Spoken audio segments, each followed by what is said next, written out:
Hey, hey, hey. Okay, so we are live today painting our sweet summertime door hanger. This is going to be this installment of this particular decor set, and there are going to be multiple videos throughout this series that I can link for you if you'd like to watch all of them. But today we're going to focus on this particular one right here. It is our door hanger.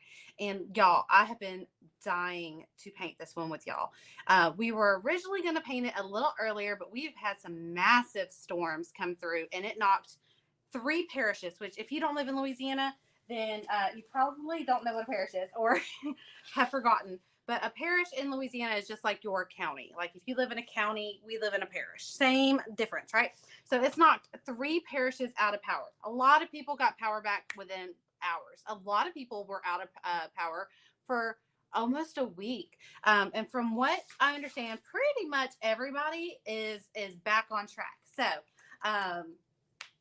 for the time that we were without power, we were just hunkering down, staying cool, and then we finally did get power back. And then after that, we ended up having family stay with us because there was some family that still didn't have power. So with all that being said, we just kind of postponed everything with the sweet summertime so that we could take care of family. And I do appreciate all the love and support and the understanding of waiting and being patient. And I appreciate every single person checking in on us and being patient with us. I do appreciate that. So without further ado, let's go ahead and jump into it.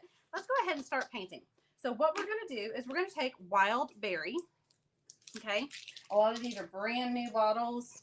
So I'm going to have to shake them up. Make sure anytime you use a craft acrylic, you shake it up. Never assume, even if it's a brand new bottle, never assume it is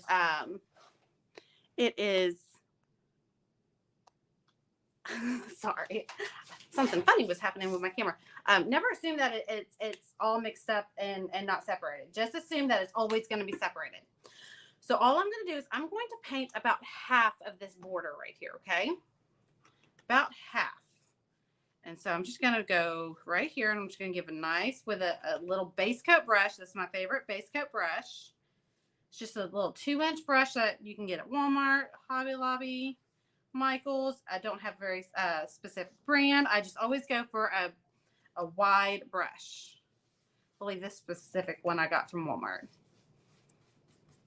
But if you have an old house brush that's just laying around that you painted the house with and you're not using anymore, that'll work fine. Just the wider the better for these bigger sections. The fewer brush strokes, the better your piece is going to look at the end of the day. So if you're hopping on, y'all say hi. Tell me where you're watching from. If you've painted this one yet, if you haven't painted this one yet, if you're looking forward to painting something, do you like watermelon? This one was voted on back in, oh gosh, when did we vote on this? Probably March, right? I think back in March, back in the spring, we voted on what we would paint for our summery vibes, and it was almost unanimous. Let's paint some watermelons.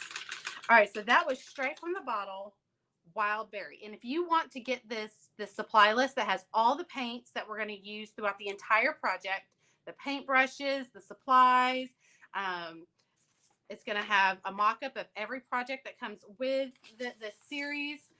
Just put the word watermelon down in the comments, and I'll come back at the end of the live and I will link where you can pick up the designs themselves, because these designs are going to be a gift from me to you. You can pick up the designs yourself. You can pick up where you can purchase blank bundles, and you can also get the supply list that comes with this. Okay, so the word watermelon in the comments will get you access to all of that. Okay, so that was Wild Berry. Sorry, I'm throwing things. That was Wild Berry. Now we're going to take Carousel Pink, and we're going to do what I call ghost it out, okay? We're going to ghost this one out. And all that is a fancy word of saying we're going to add some white to it. Okay, so I'm going to take, like I said, always shake it up. Hey, Marie. All right, so I'm going to put some Carousel Pink on my palette, and I'm going to get some white.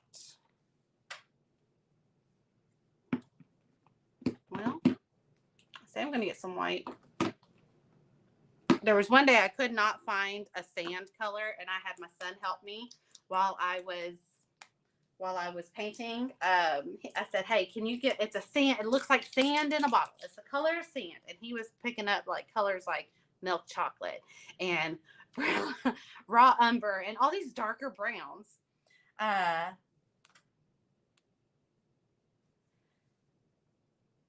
Let's see. Hey, Janet. So I like that day I was like, no, it literally has the word sand in the name. And he could not find it. And finally I get up and I go straight to it. And now today I couldn't find white, but I just found it. So we're gonna ghost out, which means we're just gonna mix white with our carousel pink. Okay. We're gonna do about a half and half mixture. Okay.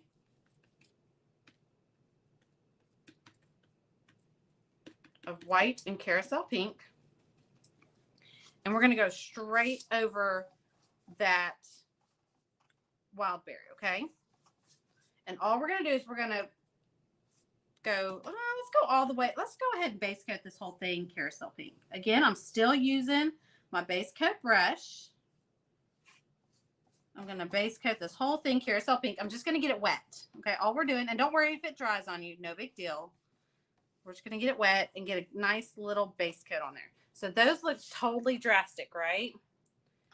I asked Skylar to help me. And I forgot he's colorblind. Oh, that poor baby. You sent him into the trenches. It's like, I bet you can find blue. From what I was watching something, dogs are colorblind. And I was watching something last night explaining to me what a dog sees whenever like you get it a new toy or you know what it sees when it sees your face, because even though we look a particular color, we're made up of multiple shades of things, right? Like no two people are the exact same shade of anything, right? All of us have different combinations of different pigments in our skin. So some of those pigments are like greens and blues and yellows and all that, well, it took away the colors that the dogs couldn't see. So it changes your skin tone. And a lot of us look green. Like we look straight up like Shrek. And I was like, no way. It was the weirdest thing. I was like, ooh, that's what my dog sees. I feel like it almost made me look dirty or sick because, like I said, it made it look like I had like Shrek. I look like Shrek if you've ever seen the movie Shrek. Okay, so I'm going to take this wild berry, this base coat color down here, and the mixture color that I've created up here, and I'm going to go right over that transition line, okay? Now, if you live in a climate where it's super dry, the air is not humid like it is here in Louisiana, do not worry. There is an easy way to get this transition without having to stress over it. All right. Well, I live in a very humid area, so my paint tends to stay wet on my project without me having to work too terribly hard for it. So I'm going to just hit up that transition line. And anytime I need to pick up paint, I'm just going to pick up this base coat color down here. And I'm going to work that up into the wet paint up here. Because remember, this is already dried, right? So with this technique, you really don't, unless you're able to keep it everything completely wet. This is too big of an area to do that. But if you can, say you're working on an ornament or you're working on a garland piece, which we will be working on later on this in this series. If you are working on a smaller piece, it's going to be a lot easier to keep those wet than this larger piece. So whenever you're wanting to blend a color up, blend the color that is darkest up into the lighter color. Trying to blend a lighter color into a darker color, it's a lot more frustrating than blending your darker color. Unless you're blending black and white. Black, I mean, obviously just pick your poison on that one. They're so drastically contrasted that it's going to be the same result no matter which way you go. Okay. So now we've got our top completely done. All I'm doing is I'm working from this bottom up to kind of blend this this straight from the bottle Wild Berry, and all I'm doing is I'm just putting it on the corner of my brush and working it, right? I don't want to overwork it. I just want to get it to where the paint is straight from the bottle.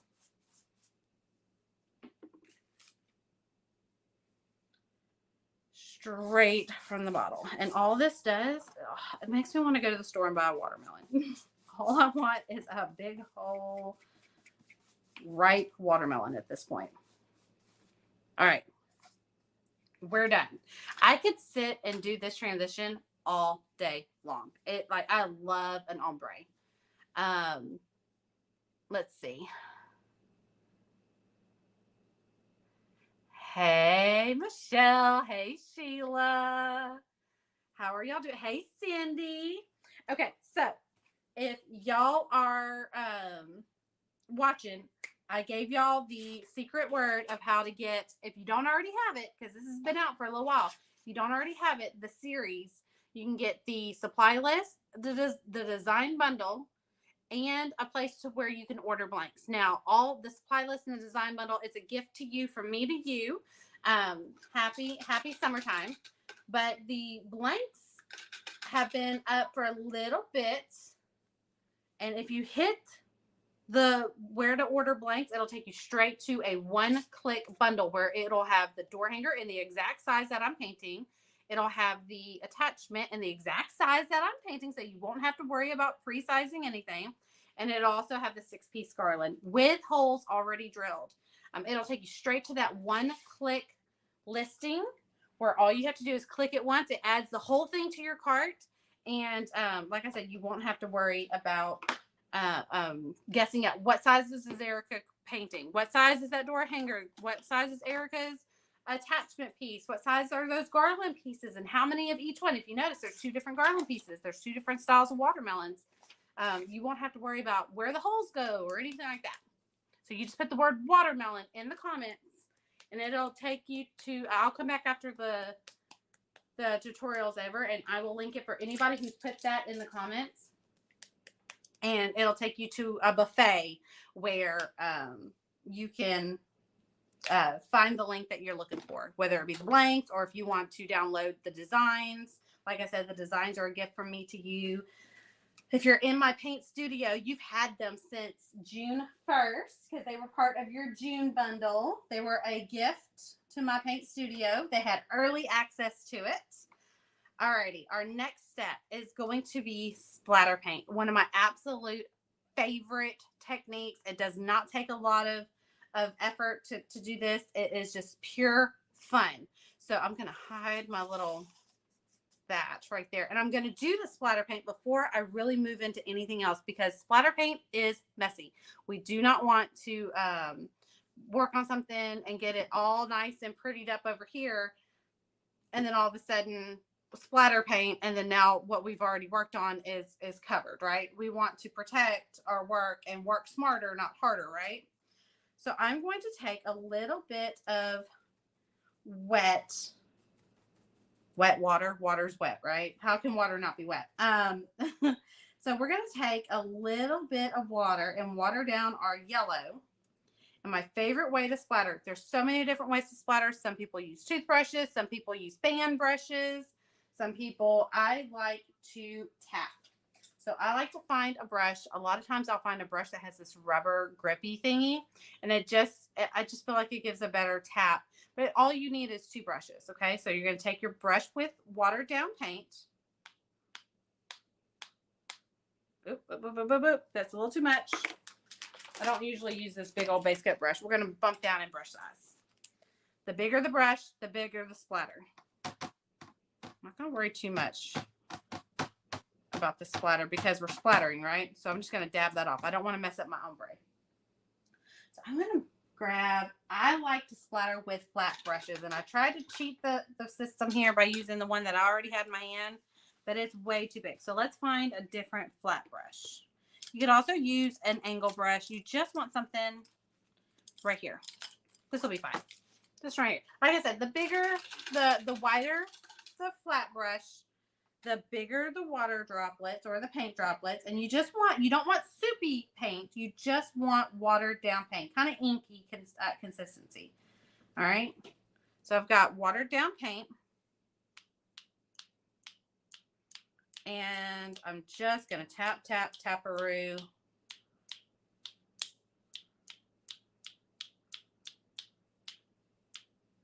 Okay.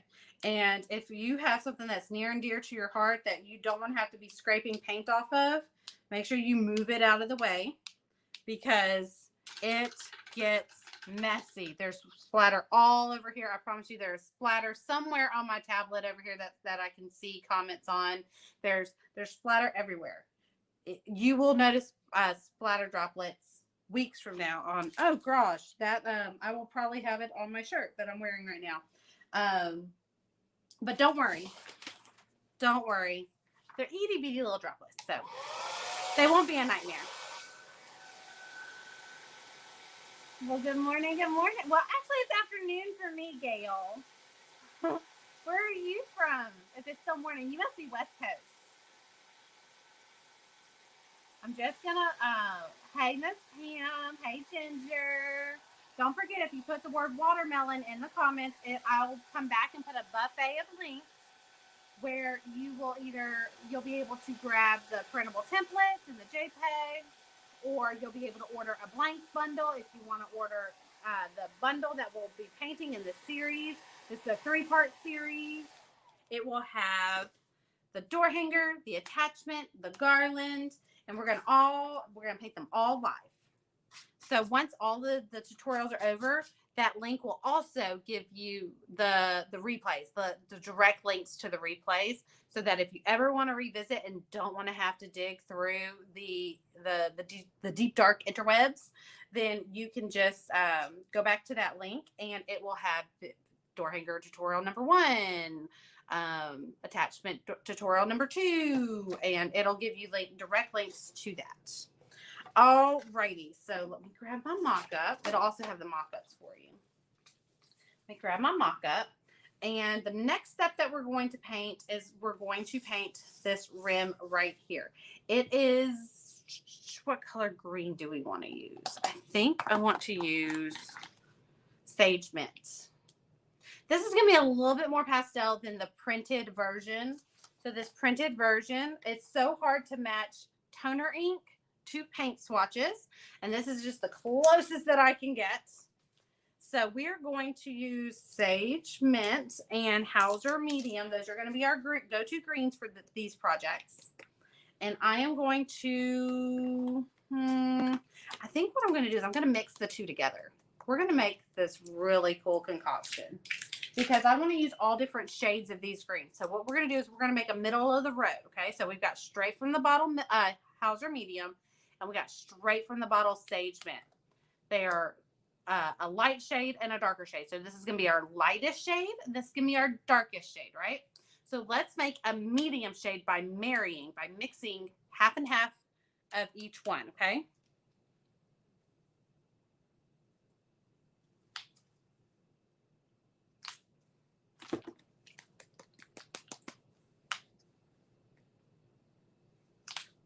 Okay. So we're going to grab an angle brush. Doesn't matter what size. You don't want to go too big or too small. I'm grabbing about a 3/4 wide for a door hanger. If I was working on a smaller project, I would grab a smaller brush size. But what's most important is it being an angle, okay? So I'm going to just mix. So I've got a puddle of Sage Mint and I've got a puddle of Hauser Medium. I'm going to make a medium shade out of both of those. So I'm just going to do a half and half mixture. All right. And I'm going to make more than I intend to use. Okay. A lot of people are worried about wasting paint. Paint is super, super duper cheap, especially the type that we use. We use craft acrylic and that's super cheap. So when it comes to mixing colors, if you don't know exactly how much you're going to need, then mix more than you need because you don't want to have to go back and match a mixed color. It's almost nearly impossible without a machine, okay?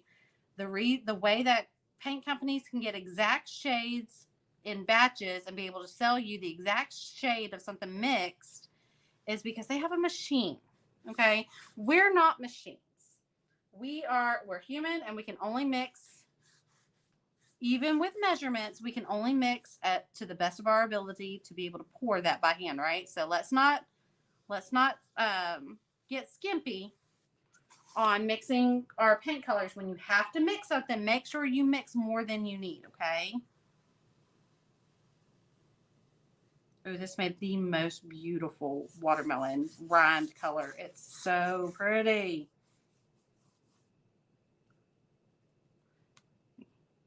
Becca says 18 days. I know, I'm so excited for our Paint Studio social. So over in our Paint Studio, that's where it's our little interweb family of painters where we get together each month and we do pretty much what we're doing this week in this series. We get together throughout the month and we paint a 3-piece coordinating set just like this. We have a theme every month and all 3 pieces coordinate together. Last month we got cut short due to the storms. I'm going to have to go back and make up the last tutorial because that storm came through on the day that we were supposed to do our very last tutorial for last month. But last month we did sunsets and it was the door hanger is beautiful. Where is it? It's got to be somewhere close. If I can find it, if I can spot it when I get done painting this, I'll come back and I'll show it to you. I need to post it because I had a little bit of twine floating around up here and it's kind of, there we go.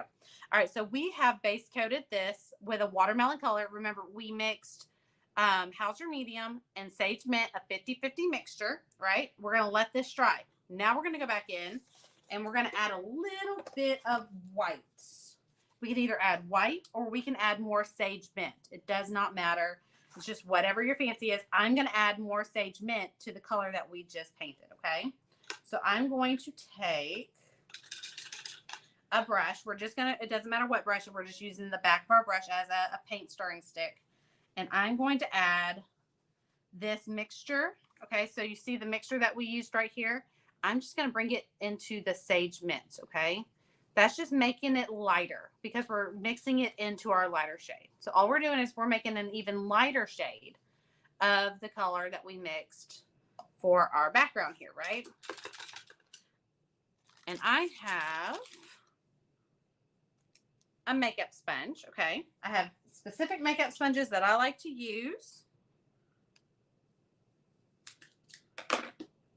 And I don't throw them away because all I have to do is cut the dry paint off and I can reuse it, okay? So we're going to, and every once in a while you get like this curved dip in it. Don't worry about that. You can actually go ahead and start stenciling with that, or you could just cut the very edges off so that it's not curved. It doesn't bother me one bit, but I just wanted to show you that you could do that. So we're going to take our new shade of green that we just created out of our mixed color. Well, first, hold on. I'm skipping a step. This has to be completely dry. So let's go ahead and dry this.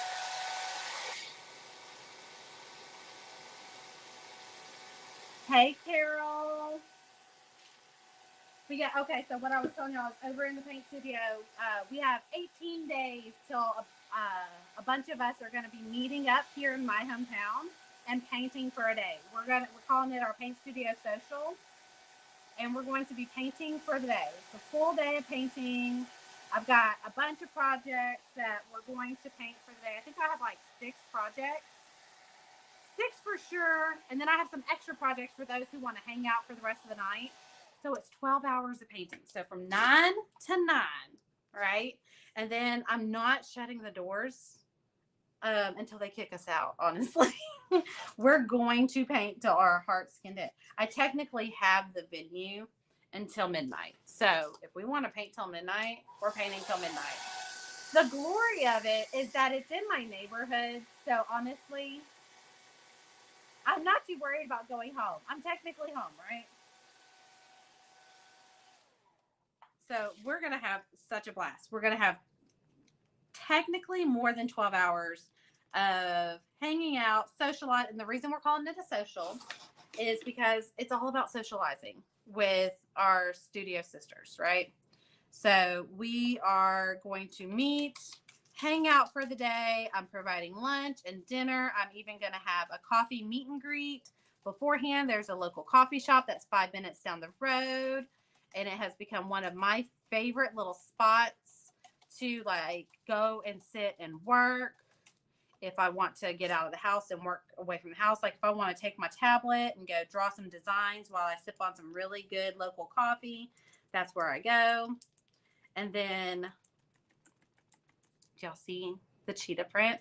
So this is a Show Off stencil, okay? The brand is called Show Off. I get them at Hobby Lobby.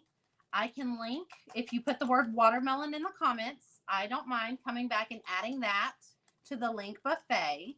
Like I said, if you put the word watermelon, you can get access to the designs, and like I said, the designs are a gift from me to you. And I will also link anything that we talk about. So if you want more information on the paint studio, that'll be in the link buffet. If you want, once this series is done, it's a 3-part series. We're going to be painting 3 times together. It'll be this door hanger. We'll also paint an attachment that you can either use on an interchangeable door hanger base, or you can use it on a porch leaner, or you can even put it in your tier tray set. There's so many different ways that you can use your what we call minis, our attachment sizes, our little 10 to 12 inch sizes, right? There's so many different ways that we can use those. But we're going to be painting one of those, and we're going to paint a 6-piece garland or banner. Some people call them banners. There's this really awkward spot right here, and I'm going to come back and I'm just going to kind of fussy paint this one spot in there.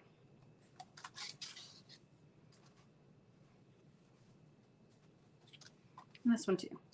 Just kind of bridge the gap. There we go. Perfect. I love it. So all that did was give us a little bit of a peekaboo of some texture, right? It's not anything that's eye-catching, but it gives some visual interest. What I like to call peekaboo stuff, these splatter paints are very peekaboo. Like they're not show-stopping. They're not necessarily this big piece that your eye is drawn to, but when you do pay attention to it, all of a sudden you're like, oh, there's some splatter paint on there. Or this little cheetah print that we put on here, it's a shade or two lighter. It's not a huge drastic change in contrast, right? So it's not this big eye-catching moment, but when you are drawn to the spot, you're like, oh, I didn't notice that. It makes you sit and look at it even longer. So that's the whole point of doing these little peekaboo spots, is to keep your person that's looking at your artwork looking longer, if that makes sense. Like you want them to admire it longer, right? And if you give them more to look at, like little visual interest spots, they're not focusing on one particular spot. Say there's this one spot that you're just like, man, I love this whole thing, but this one spot over here, I can see where I messed up. Well, guess what? If you put these little visual interest spots, like adding some dimension or adding some shading or adding some pattern, or like I said, just a shade lighter or a shade darker of something, it keeps their eyes moving to where they never really focus on one particular spot. Little tip from me to you.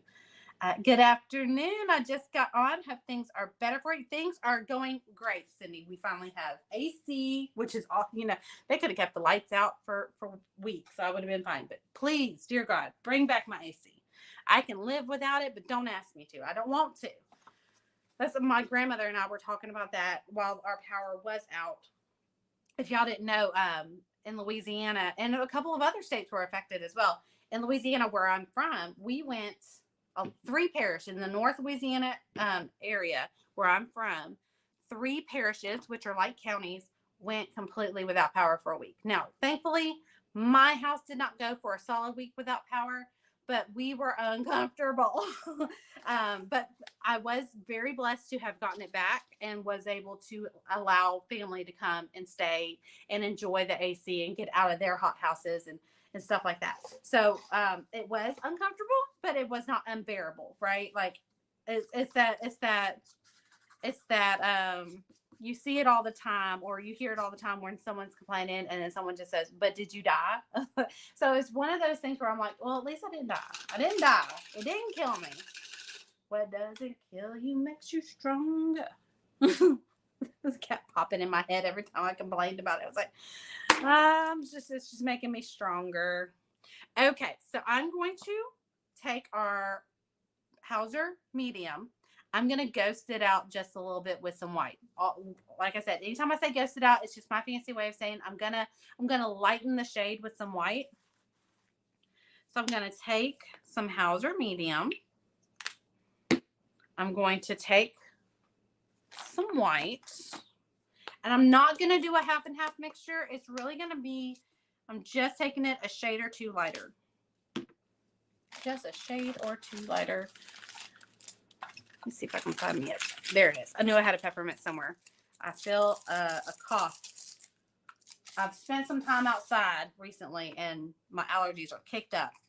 And the only way I know how to combat a dry cough, you know, like an allergy cough, is a peppermint. It's just something that my mama has always taught me, and it's one of my fondest memories of my grandmother. She has peppermints still to this day. I promise you, you go into her house, she has peppermints available. There's somewhere. There used to be this big, huge glass jar of peppermints, and so I'm funny about peppermints. Like I said, always mix more. And when you're mixing a color, always mix more. You don't have to mix a whole bottle's worth, but just mix more than what you intend to use. And I'm just going to base coat.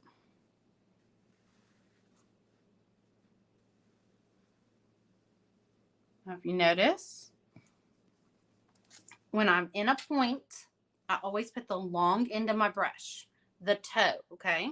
I always put the toe in the brush, in the point, and I bring it down and I go slow. I'd much rather you take a little extra time and go slow than go so fast that you paint outside of the lines. Because remember, this is nothing but paint by number, right? Then you paint outside of the lines and get frustrated with yourself when all it took was to just take a little extra time.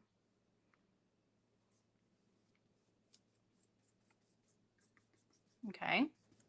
Now, if you want, just for good measure, you can paint this whole thing this color. Just make sure you mix a good amount of that color. Remember, we mixed it. I'm just going to paint the leaves, though. I'm not worried about crossing the line of the flowers. Those will take care of themselves when it's their turn to be painted. And if you notice, I don't go straight for the edge of the leaf or whatever I'm painting. Let me get you a little closer. I don't go straight to the edge. I kind of knocked the majority of this paint off my brush, and I'm kind of moving it around. And then I go, because I don't want this big glob of paint. I don't want this big glob of paint on my brush that's going to build up on the edges. Okay. Like right here, there's a little bit thicker. You see that little ridge right there? It kind of bubbles up. You can fix it, but you got to go in with a steady hand and pull it into your design. But it's never going to fully go away.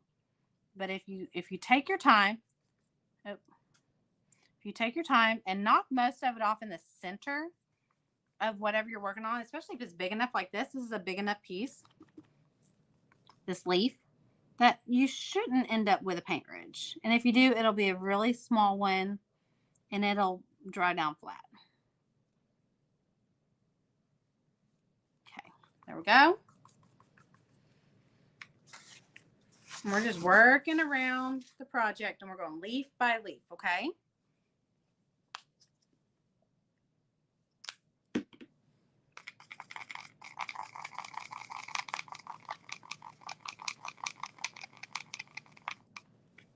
Okay, let's pick up some more paint. Let's see if I can.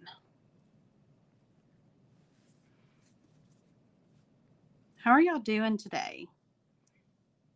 Are you experiencing any kind of extreme weather? From what I understand, El Nino is part of our issue here in Louisiana. We have spent many, many years in an El Nino state of weather. And this is the first year where we've really had a massive El Nino. I call it a flare up or situation. I'm real naive to when it comes to weather, and especially like I other than just our weather being affected, I don't really understand how it operates. But from what I understand, it's all about the temperature of the water and the oceans and the jet streams and all that. See, you done lost me. I done lost myself. It really makes you appreciate that those little comforts. Yes, it really does. Um, it really does. 9 to 9. I didn't tell that to Mr. Pam. Mr. Pam will be all right. He look. Mr. Pam has hung out with us before. He can come hang. He can come hang. Um, honestly, okay. So technically, Miss Pam will be done painting, like structurally wise. Like you can paint until your heart's content, until the doors close, right? But we will be done with the actual structure of everything by dinner time. Okay. But there will be a portion where it's a true social. I'm going to call it social hour. So I don't want to call it happy hour, but it's kind of like a happy hour situation where after dinner we're going to have birthday cake because it's not technically my birthday that day. It's the week before my birthday. And since all my paint studio fam is coming down to see me, I figured we should have cake. So we're gonna have cake and ice cream, and y'all just paint until y'all want to go home or go to your hotel. So Mr. Pam can do whatever he wants. He can come grab him something to eat, go back to the hotel. He can hang out with all of the ladies. He goes to plenty of craft shows. He knows how we are.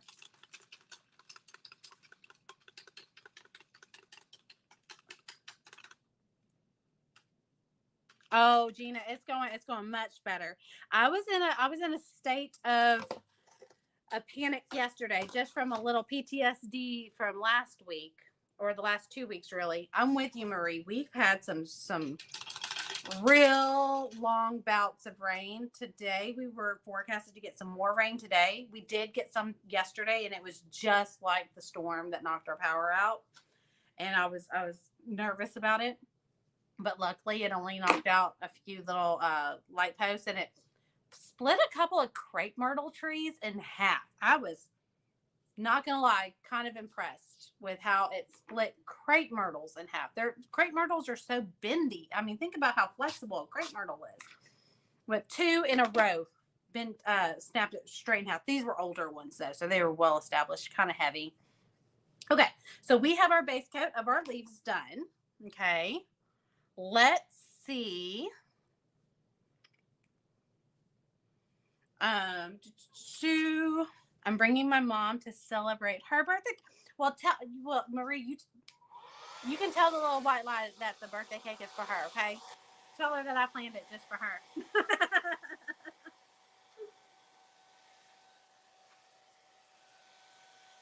When is her birthday? Mine's the 20th. July 20th is my birthday. Oh, hers is 7/11. Okay, gotcha. You just told me that. So my dad is 7/13. My dog Romo is 7/14, and then I'm 7/20, and then I have cousins and uncles, and there were so many birthdays in July. It was such a weird, and we're all within like 2 weeks. There were none like July 1st and none like July 30th. We were all within like July 13th to July 23rd or 26th, something like that. Like we were all within 2 weeks of each other. And now that we're all old enough, nobody cares about our birthdays anymore. So I throw my own daggum birthday party. That's how I roll. Okay, so I have base coated our kind of mixed Hauser Light with white, right? I'm going to take a little bit of white, okay, and some water. I love my spray bottle. I will link this in the link buffet. If you put the word watermelon in the comments, then you'll get access to these designs. And like I said, these designs are a gift from me to you. You'll also get a link to where if you want to order blanks, it'll be a one-click purchase for the entire bundle. You will not have to worry about guessing at what size I'm painting or anything like that. Like if I talk about anything specific, like we have talked about the stencil that I use, we are talking about this spray bottle. I will make sure to link the spray bottle. Sorry, I got fuzzy on us for a second. We lost focus. But yeah, that'll get you the magic link to all the things that I'm talking about today. So this bottle does a fine spray of water, a fine mist, and all that does is it helps blend without frustration, okay? I don't have to worry about a wet on wet technique. I don't have to worry about paints drying on me. I can keep them wet with the water. Okay. And if you notice, I'm blending this before I ever paint my flowers. You want to know why? Because if I paint my flowers, see how this white went into the flower? I always want to blend over the next transitional line. It just helps me make things look more natural. Okay. Okay. Let's spray a little bit of water there. Just a little bit of white. This is not taking a lot of paint, okay? I'm just using water to kind of help give almost like an ombre, an effortless ombre, okay? And I'm just doing it on the area where light would naturally hit, okay? So on these right here, I would probably do it where this V is, like right here. So this would get shadow down here, but this up here, if my light source was coming in either head on or up from the top, then this right here would be where the light source would hit. Let me give you a closer look at what I'm doing.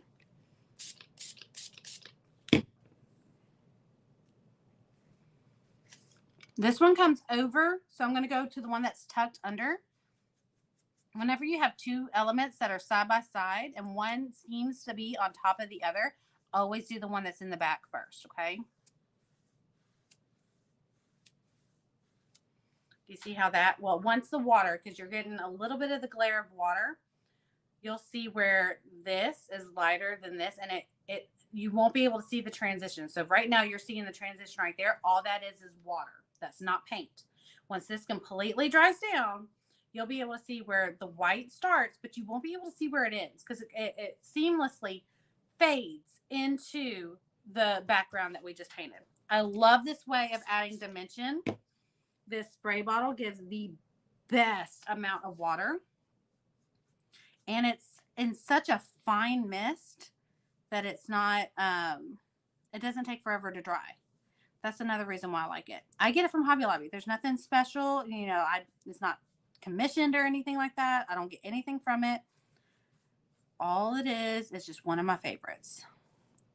It's just one of my favorites. And when I find something that is just a staple and it has made my life, my painting life, that much easier, I can't keep it a secret. I gotta tell all my friends about it. Okay. So what I'm going to do is I'm going to wet my brush for a second. I'm going to dry this and I'm going to show you the difference between these 4 and these 3 down here. So let me blow dry this real quick. And while I'm doing that, let me catch up on some comments. Lori, you and I have talked about that before. There's not many people that I know that have the same birthday as me, but I knew that there were some other people that I have come across through my painting world that we ended up having the same birthday. And you know, being a summer baby, I never really had big birthday parties. You know, I always had that family birthday party because during the summer, nobody comes to your birthday parties. By the time they get if you send invitations out the last day of school, well, that for us, that's May. Nobody's going to remember in July, by the time your birthday actually comes around, that, oh, that's right, we have a birthday, but nobody ever shows up to my birthday parties. Okay. I think I'm going to make these a little whiter. Like I'm going to go back in and lighten these up because I really like how these look. So do you see this? Let me see if I can get the other one. I love this camera mount. I just love how I can move it in all different. Okay. So you see this. Okay. And you see this, how flat this looks compared to how bright and light this looks. And once we add some shading to it, it'll look even better. Okay. Still got a little bit of water on there. Okay. All right, let's get to work. Let's work over here. We're going to add a little bit more to these. I want that to be a little lighter. Okay. And there's so many different ways that we can add this technique of adding some highlights. You can do a wet on wet technique. That's another one of my favorite ways of doing it. This is shading on a dry surface. So my surface is dry. I am adding water, but I'm not, that paint is not wet. If that makes sense. I'm just adding water, even though I've already added some. It dries so fast, and I just broke my rule. I should have done this one first because it tucks behind, right? We can tuck it in there. It's just harder to control your brush strokes. All right, let's continue working. I lifted up some paint right there. I'm gonna kind of touch that up.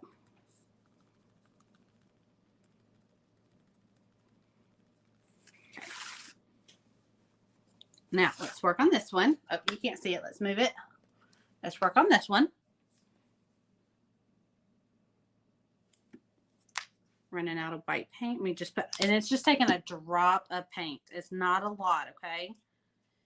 You run the risk of putting too much paint on your brush than you do of not using up all your paint. Okay, so this one points down. So I'm just going to pick a side. I think I'm going to pick this side. Okay. Now, let me show you. I put way too much paint down. So let me show you what I would do here, okay? Let me show you what I'm going to do here, okay? Take my water, and I'm going to spritz over it. I cleaned my brush. There's no paint on my brush. All I'm going to do is I'm going to move this paint until I'm happy with it. And you just keep rinse and repeat. Say there's still a good bit of paint on here, and you want it to kind of to taper out a little bit. You just clean your brush, get all that paint off your brush. Clean brush. All you're doing is pretty much erasing it away, okay? There we go.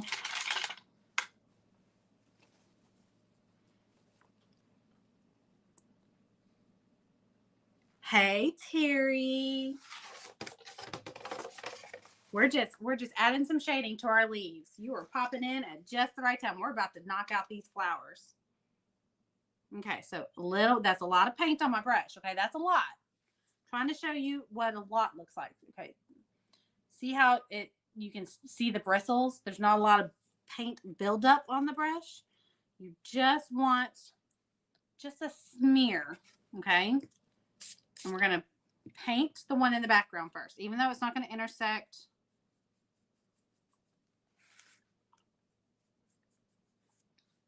There we go. There we go. We'll move over to this one. Remember, we're wanting to stay where the light would naturally hit it.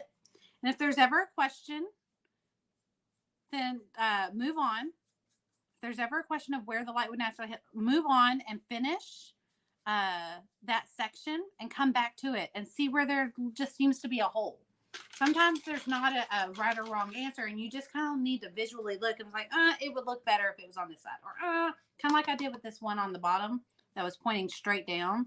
There really shouldn't have been a highlight, but it would have looked awkward with no highlight at all, right? It would have just looked like I forgot about it. So sometimes you just need to finish that section and just kind of with fresh eyes come back and circle back and be like, okay, let's put it there. It just makes the most sense, right? Sometimes you just have to make it makes most sense kind of guess at it. Okay, so here we are with our leaves and our planter done. Let's move on to our flowers. The flowers are going to be so much fun. They're white, okay? they are white. So you can do whatever you want with these flowers. They can be whatever color you want. I chose white just because I did not want to distract from my watermelon motif. Okay. The white, whenever you're planting flowers, if you're a gardener, I love flowers. Flowers are planting a garden, having cut flowers, having flowers around me. It's just one of my favorite things in the world. I love flowers. And so whenever you're planting a garden, if you're like, oh, I just don't know what color to mix with this other color I have, always go with white. If you're ever in doubt, just always throw white in it. It makes everything pop in your garden, including the leaves. Like it just makes the leaves pop. So we're going to do white. And I have cool white. It does not matter what white you have. DecoArt has all different shades of white. They have warm white, cool white, titanium white, snow white, which is titanium white, but it goes by a different name sometimes. I have cool white. Cool white is my favorite, but if I can't find it, sometimes it's hard to find. If I can't find it, I will use any of the other whites. All right, so all I'm going to do is this is going to require 2 coats. So I'm just going to base coat. And I know watching someone base coat white is not the funnest thing in the world. So we're just going to base coat. Hopefully I can make this part go by fast. So while I'm base coating, if you have any questions, put them down in the comments. I'll answer as many as I can. If you have questions about the series that we're doing, the Sweet Summertime series, where you can find the templates are a gift from me to you, so you don't feel obligated on anything. If you want to find the blanks, if you want to be able to find the videos after we're done filming these videos, the series, because it's going to be a series of 3 videos. If you want to be able to find those later on without having to search, just put the word watermelon in the comments and I'll be able to get you all that information. If you want to know where you can get one of these, if you want to know the stencil that we use, that I don't know where I put it at this point. If you have any questions on any of the techniques that we've gone over, I don't know. I mean, as long as it's appropriate. I mean, heck, if you want to know my shoe size, I'm an open book. Just put it down in the comments, and as we're base coating the most exciting color in the DecoArt paint range, white, and I will try and get through as many of those as possible. Remember, knock most of your paint off of your brush away from the edge. Like right now, I've got a good bit of paint on my brush. I'm going to knock it off away from my edge, and then I'm going to go and paint closer to the edge of what I'm painting.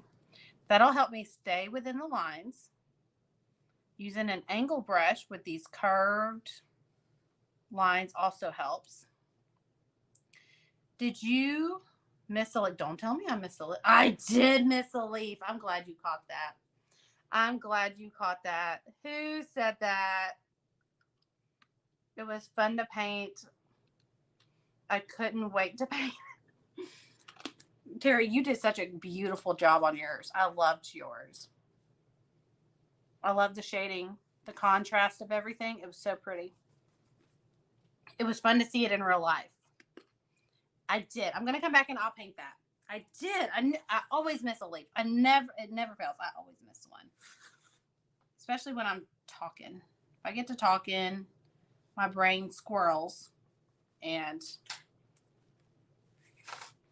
all right. Finish this one flower.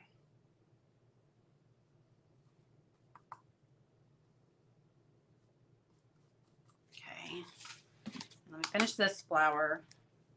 I say that. I'm about to have to pour more white. Now, instead of pouring white and letting it sit, I think what I'm going to do is I'm going to go and paint that leaf real quick before I have to repaint all of that, right? If I paint the leaf now, then I won't have to redo any of these flowers much, you know.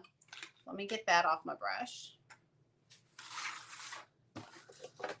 Just talking about this leaf right here. I'm so glad you caught that before I started moving on, because I'd have been so upset with myself if I had to fussy paint that in. All right, so let's just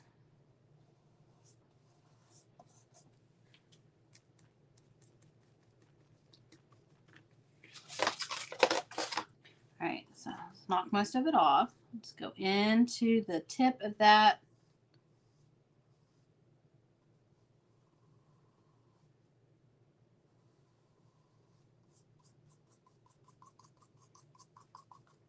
Okay.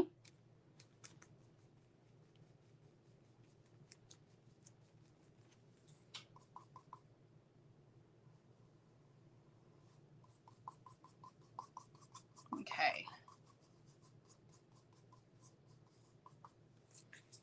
Got a little bit more right there. So this is why you want to catch these before you start moving on to the next step, because I'm having to fuzzy paint it. Which all that means is I'm just having to really be careful about not crossing lines, which I could always rebase coat that white, but I don't want to have to.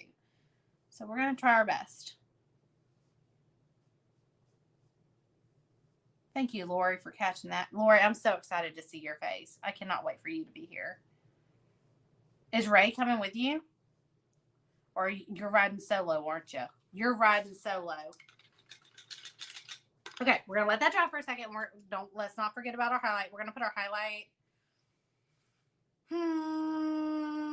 See, this is one of those because technically they're underneath these flowers, so these flowers would be casting a little bit of a shadow on them. We really could just pick our poison. Really, we could just pick a side. So I think what I'm gonna do is I'm gonna highlight this side of it, just for symmetry. I missed the first part of your live. Where did you get your stencil? Okay, so Gina, I got this particular one I got from, well, I took the stencil thing off, but it's Show Offs. I got it from Hobby Lobby.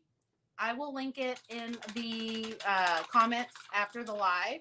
Anybody who puts the word watermelon, it will include a link to Hobby Lobby. I don't get anything from those sales or anything. If you end up ordering one, don't worry. I'm not benefiting. It's just me connecting you to the resource. I promise. He's coming with, hopefully, I got to make sure we have a babysitter. Girl, I feel your pain on that one. Like when you have kids, if you want to go out of town, that is probably, that's a hard one sometimes, especially even for me. I have a huge family and sometimes calendars just don't add up. They don't match up. And sometimes everybody's unavailable at the exact same time.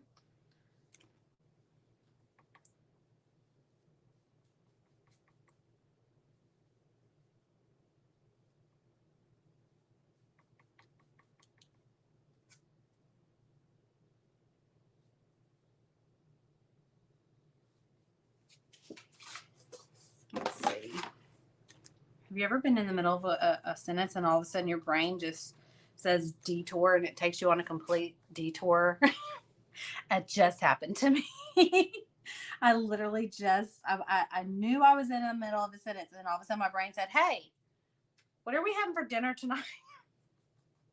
And I started mentally going through my fridge going, okay, what are we going to have for dinner tonight? Spoiler alert, dinner's already made. Like, I don't even know why my brain said, let's worry about that this second. We're having tortilla soup. I'm making tortilla soup for the very first time. I'm making it from scratch, and I'm really excited about it because it smells really good. And I'm really funny about soups. And if it turns out good, I'll make sure to provide y'all with a recipe because it smells good. And it wasn't hard to make. I think the hardest thing to do was to blend. Like that's the hardest thing you have to do with this recipe is once everything cools down, you have to blend all of the things together and then finish the soup.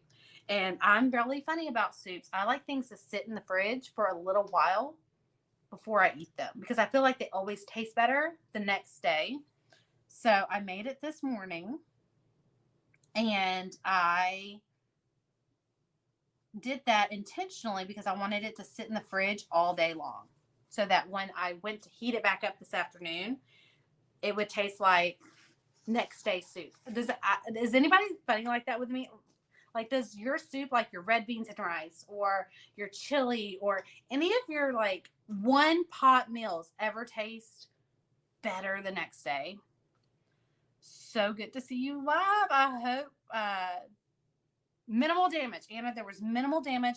We had 2 trees fall, but thankfully they were behind our fence line. So where I live, my house is adjacent to a huge patch of woods, right? And let's see, I'm going to go a little bit outside the lines here because I did not paint that itty bitty little spot of green. And so we're just going to fix that little uh-oh by overpainting. And so we had some trees fall, but thankfully it did not cause any damage to our fence. Usually we're having to rebuild a fence every couple of years. So this year they fell, but they stayed within the woods and did not cross our fence line. And so there was no cleanup on our part. And our neighbor who has a wooden fence, their wooden fence fell and it fell into their yard. So it, like, we have a chain link fence and our neighbor has a wooden fence that is adjacent to it, and it fell into their yard. So that was an easy fix as well. So no major damage. Luckily, we had just had our roof redone because last year or 2 years ago, we had a massive hailstorm that wiped out everybody's roof in our parish. Everyone had their roof redone after that storm. And so thankfully we have practically a brand new roof. So, and the little bit of hail that we did get wasn't enough to write home about. So all in all, I feel blessed, even though we were without power for as long as we were. And then we were hotel. I felt like we were Hotel Du Wallace for a little while. We played hotel for a little while for some family. All in all, it really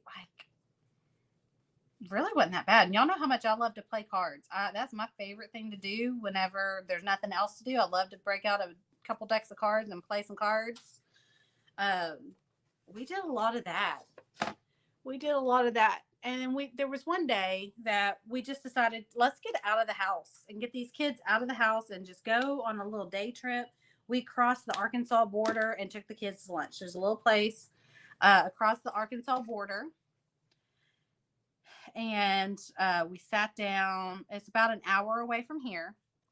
And we sat down, borrowed their AC for a little while. And we had lunch. They do milkshakes and all that jazz. So we had lunch, we had a milkshake, and we came back home. So we just made little adventures out of every day. It wasn't too terribly bad. Like I said earlier, at the end of the day, it was one of those situations of, but did you die? I was like, it sucked, but did you die? And that's what I kept telling myself. It's like, you know what? It hasn't taken me out yet, so apparently I can handle it.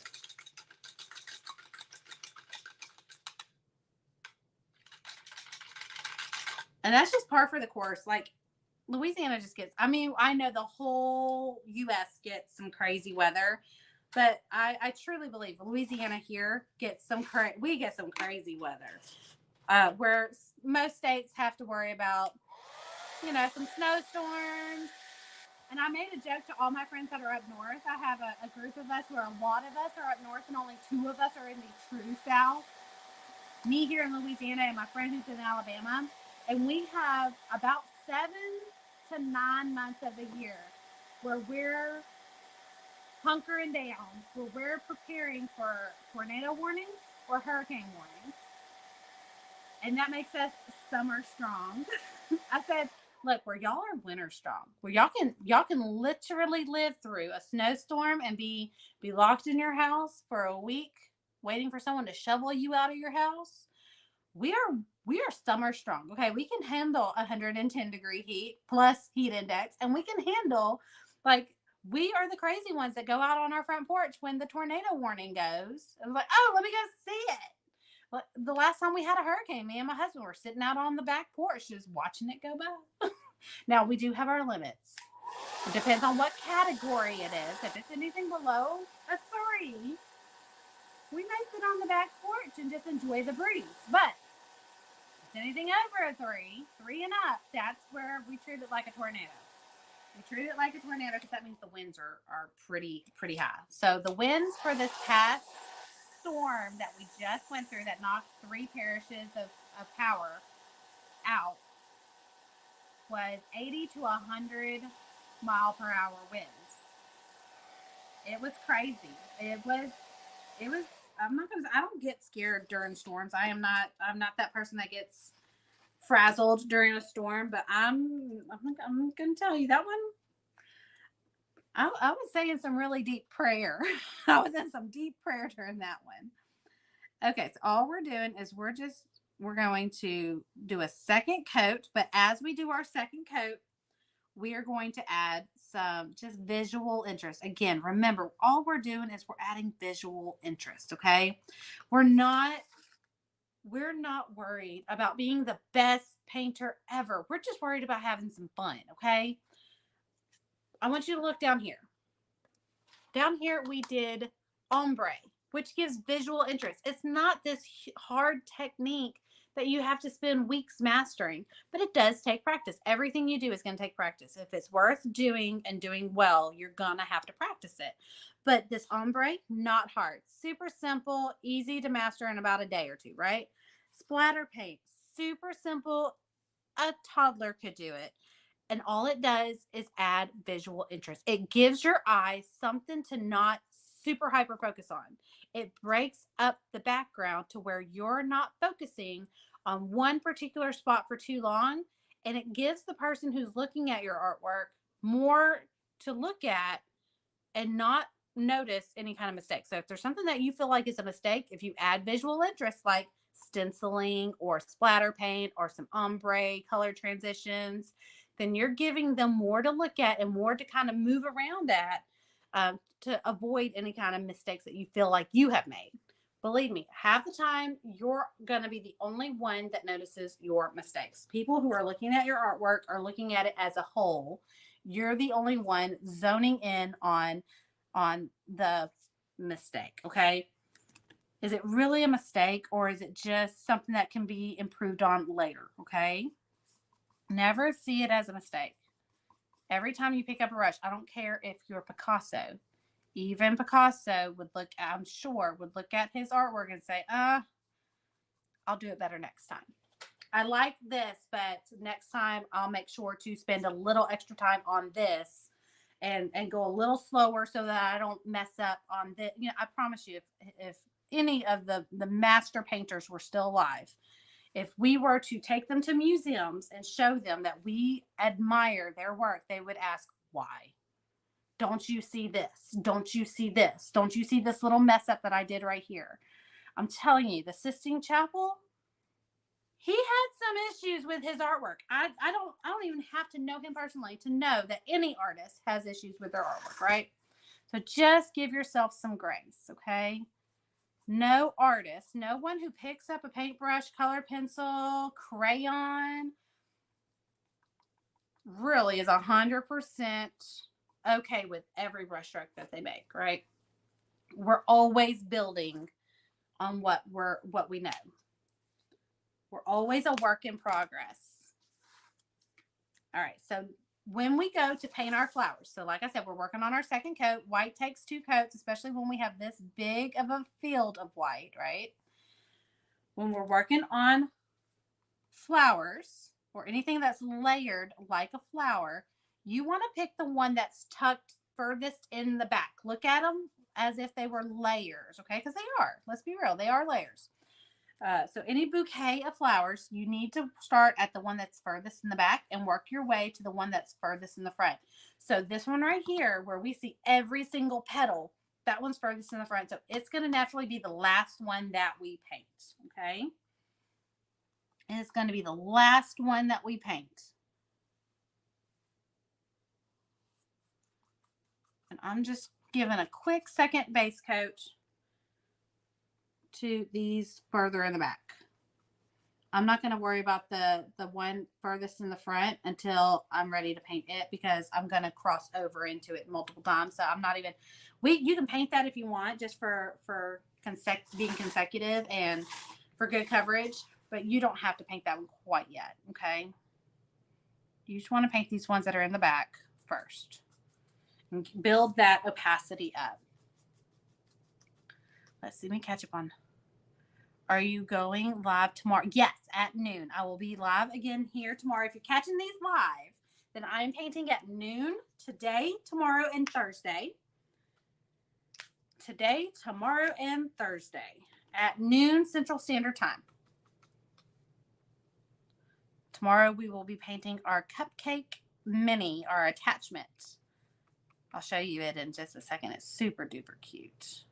But if you're catching these on replay, then you can watch them at your leisure. And like I said, if you put the word watermelon in the comments, the link that I'll provide you will, once all the lives are done, will have all the replays listed in one spot. You will not have to go searching for them. They will be listed individually in one spot. So it'll say door hanger tutorial. You click on it, it'll bring you back to this video right here.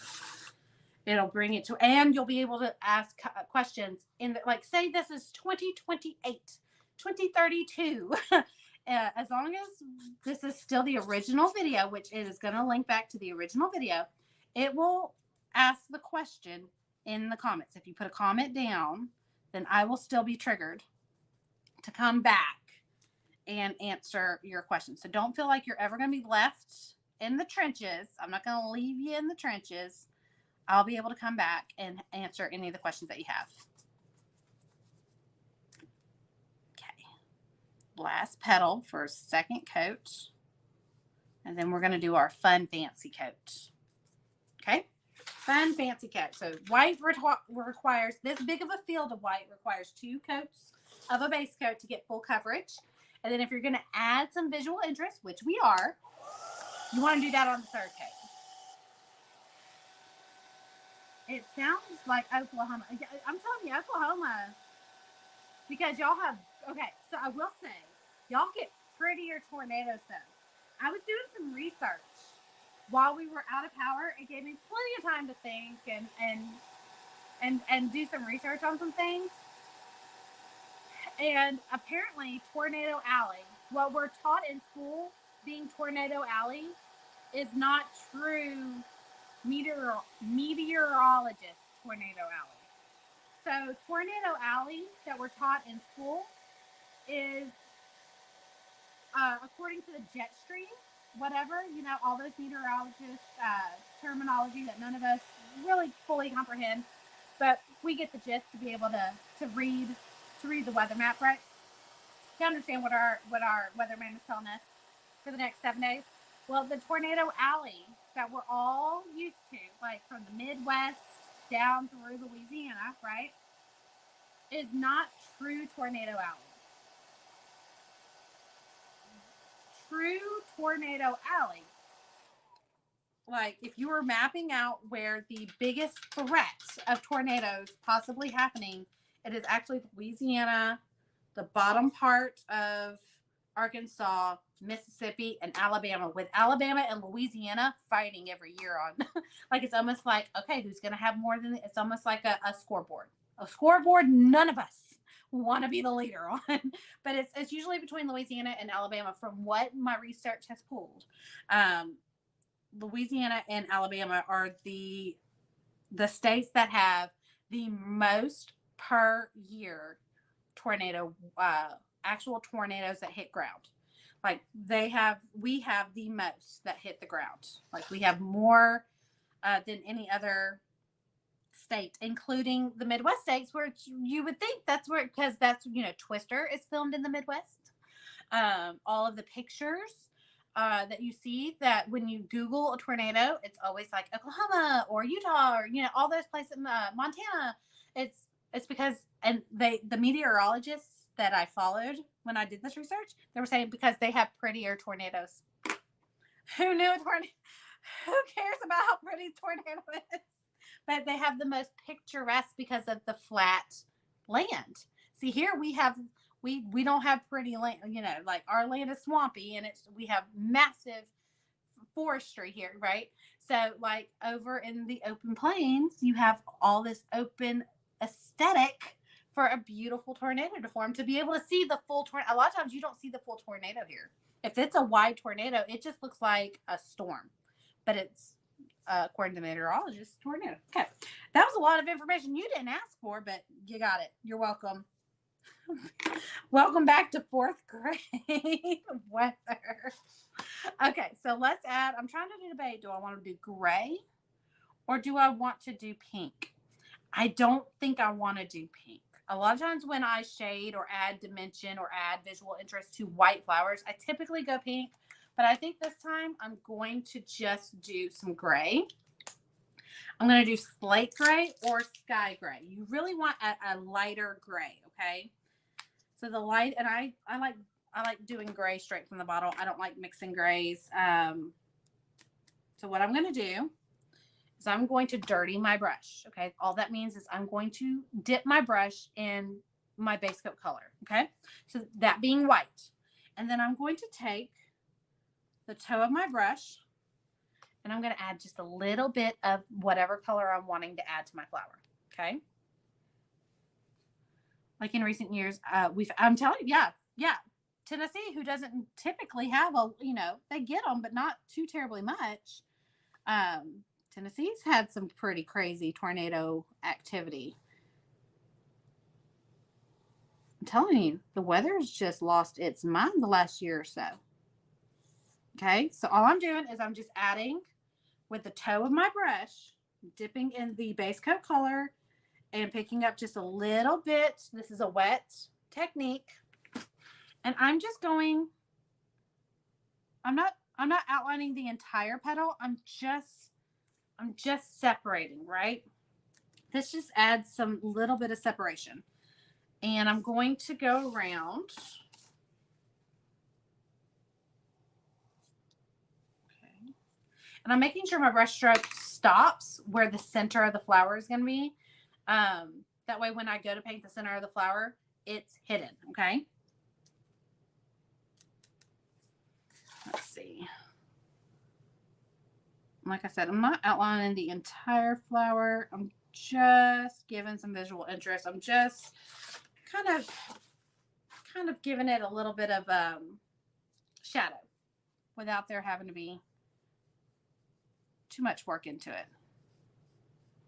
If there's any harsh transition, just kind of feather it out with your brush, or you can take your mister and smooth it out a little bit. Okay. That's behind a petal. I don't have to worry about that one. I'm going to let this one dry. I'm going to move over here, okay? And then I'm going to come back and do this one. Actually, I think I'm going to do this one. So this is technically behind two flowers. So like I said, you just work smarter, not harder. Don't try to paint. I think I picked up green.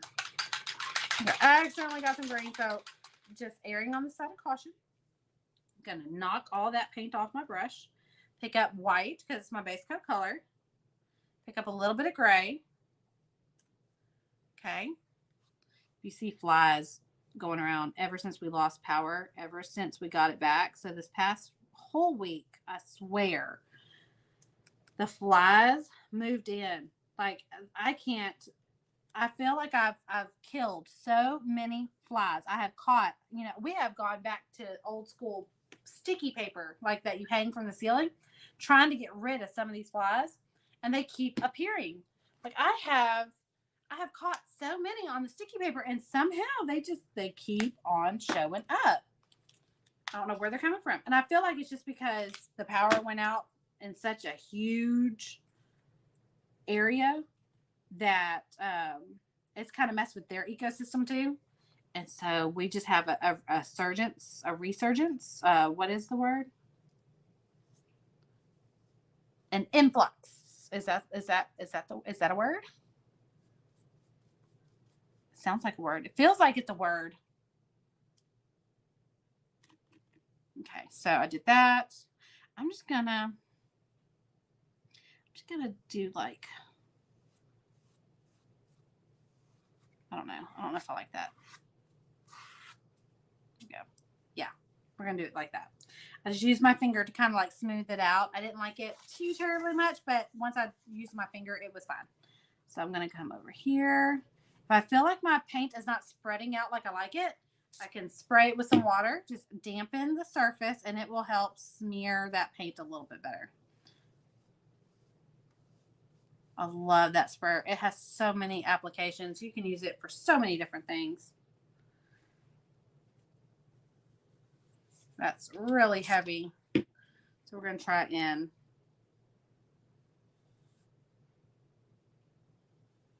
Move it.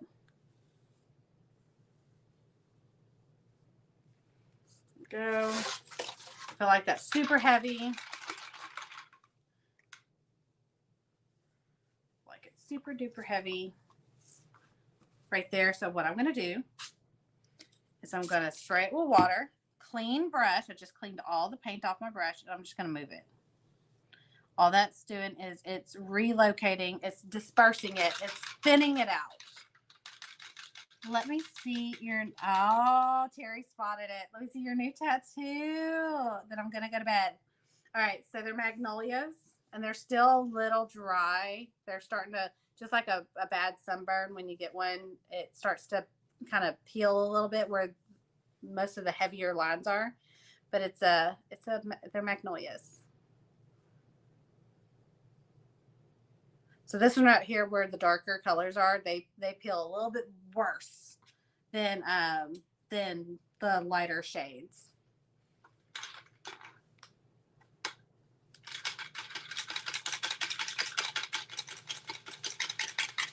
All right.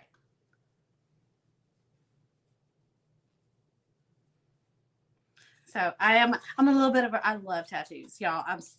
I have tattoos, and a lot of them were not, they were not visible. I say a lot of them. The ones I had were not visible. In this past year, I have always wanted to have a full bouquet of flowers with me everywhere. I told y'all I love flowers. Full bouquet with me everywhere I go, and they all mean something. All my flowers mean something. And I finally like dove in. I finally dove in and started, like, they're my first visible tattoos that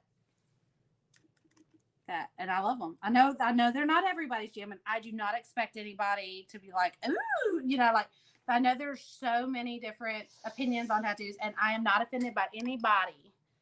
I'm not offended by anybody who it just might not be their jam, because it's not my husband's. Like, tattoos are not his jam, but he was the one that encouraged me because he knew how much I loved them. I just grew up in a family where tattoos were not a big deal. Like, they just weren't.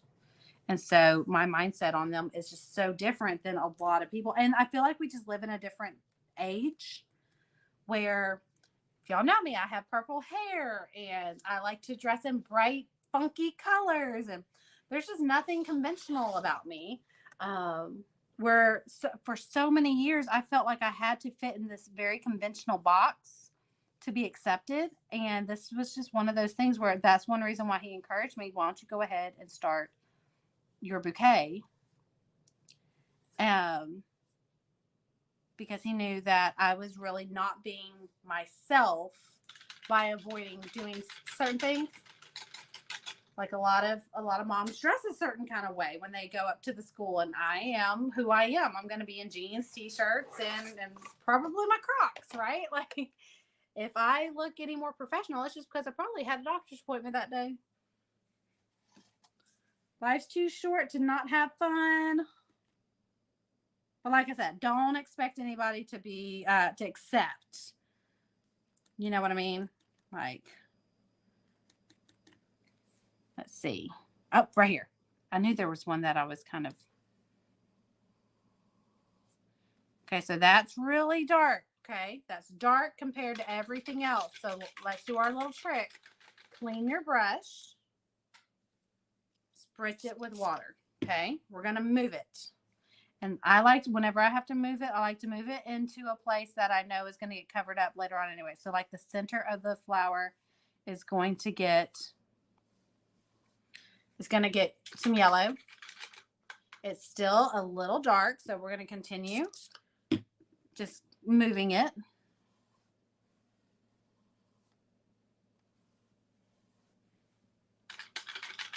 There we go.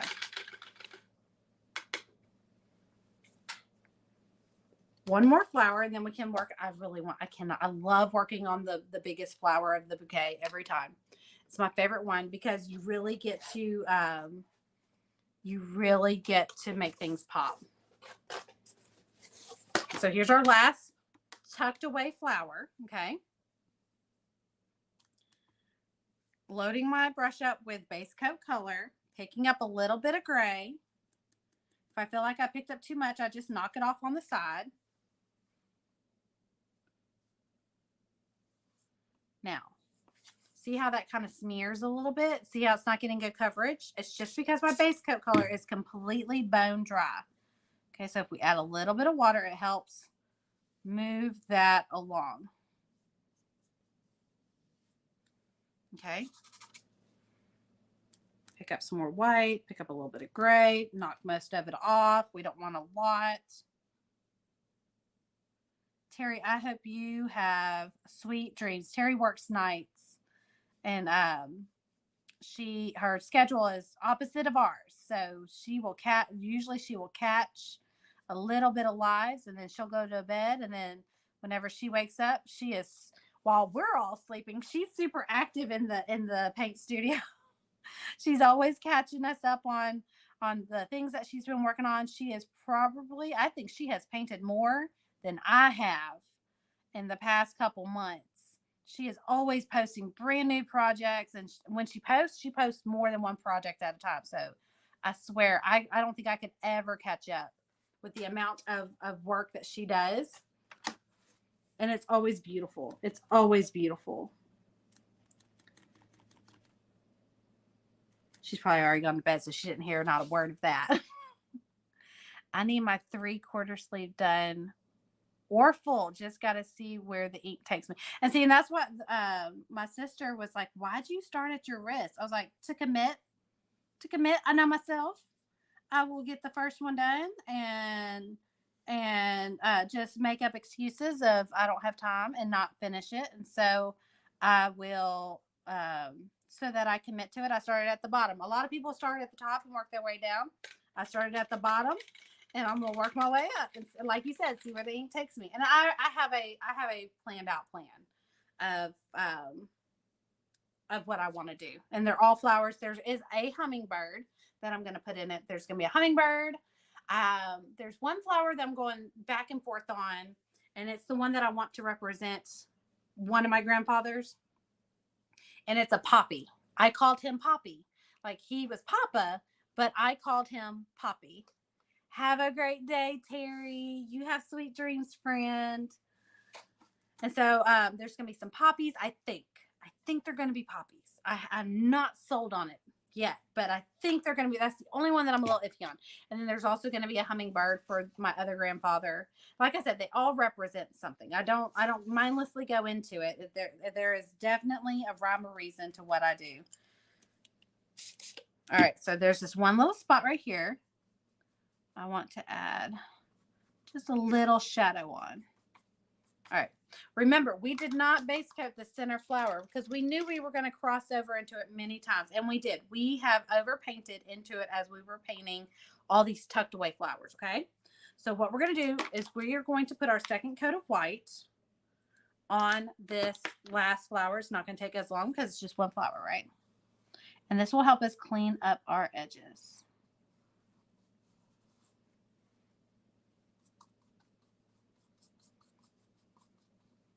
Just like the others, we are going to go back in and just kind of give some contrast by adding a little bit of gray to one side.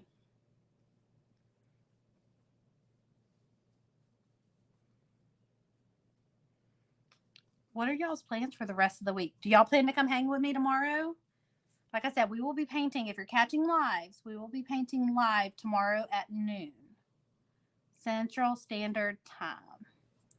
And we will be painting a watermelon themed cupcake. This whole series is watermelon themed. And all of our friends back in the spring, all of our friends here at Wallace House Designs voted on that. It was a big collaboration between, I can't remember what the other option was. It was, I want to say, honestly, I really feel like it was unanimous. I don't think the other option. I think everybody wanted to have a watermelon themed set. I don't think there was really any chance for that other. I can't remember. If anybody remembers what it was, bonus points to you, boo. Because I can't for the life of me. As soon as y'all said watermelon, I instantly started designing because watermelon is one of my favorite things to paint. I'm getting ready for a craft show, so lots of painting. Cynthia, what are you taking to your craft show? Like, what do you have a theme? Do you have a lot of craft shows during the summer and early fall usually have a theme? Like, you have the Peach Festival, the Watermelon Festival. There's the hot air balloon at the very beginning of the summer. There's hot air balloon festivals. Do you have a theme, or are you just throwing everything in the truck and saying, let's go set up? What are we doing? Because that's my style. I just throw everything in the truck and say, let's go set up. It's like, what do I have painted? There's no rhyme or reason whenever I go to a craft show. Let's see. Okay, so let's white. Remember, base coat color. Just a smidge of our accent color, which is gray.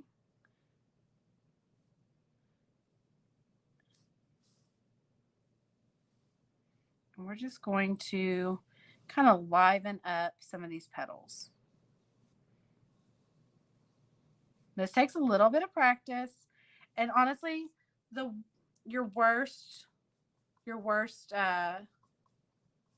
biggest culprit to anything messing up on this is your paint drying, okay? You want to keep some of it wet.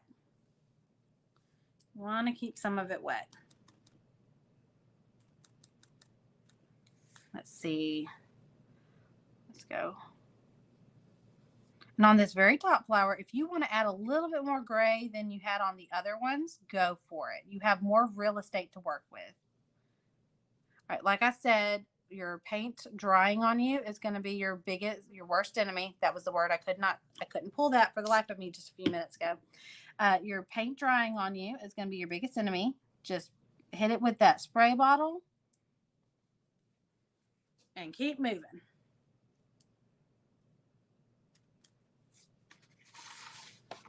Okay, let's do this one down here. Since I like this one to be a top.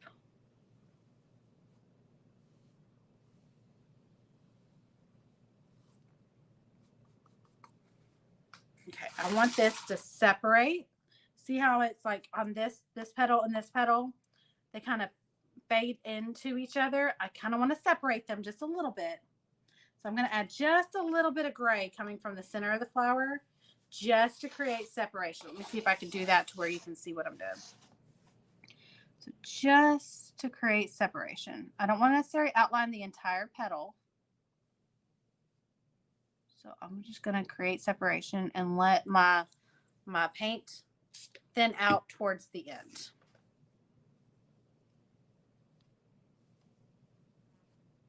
Okay. And if I want to kind of tap-a-roo with my finger just to soften it up, you can.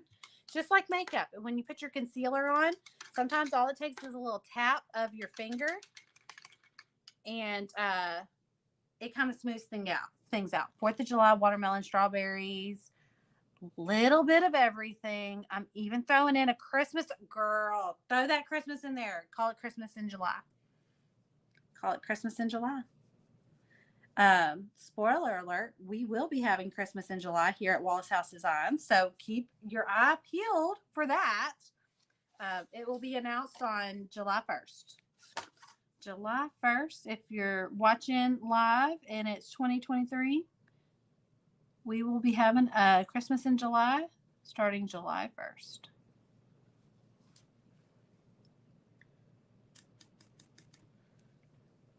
Gosh, that's next week, isn't it? Summer is flying by.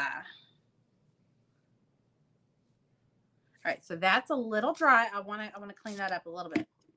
I'm just going to add a little bit of water to help smooth those transitions. Okay, there we go. Now, without having to work too terribly hard at it, we were able to add a little bit of dimension to white. And once we put the centers of our flowers, the petals will start making more sense. Okay. So let's go ahead and add, where's my yellow? It's over here. That's not the right yellow. This is the right yellow. All right. So we have Sunny Day. It's the same yellow that we splatter paint with at the very beginning. Okay. So we've got Sunny Day. And there's so many ways that you could do centers. I'm going to do the easiest way that I know how. Okay. I'm going to take a really small paint dauber. You can totally use your paintbrush. Okay. I'm going to take a really small paint dauber and dab the majority of my paint off, okay, to where I'm loaded up with yellow paint. And I'm going to grab some white paint just to soften it, okay? And I'm going to pick up a little bit of white paint. I'm going to dab it in. I'm not completely mixing it. So over here, I've got yellow, and over here, I've got white. I know on the camera, you really can't tell that because there's not a huge contrast there. But what I'm going to do is I'm going to make some polka dots. Look how that just instantly lifts up our flower.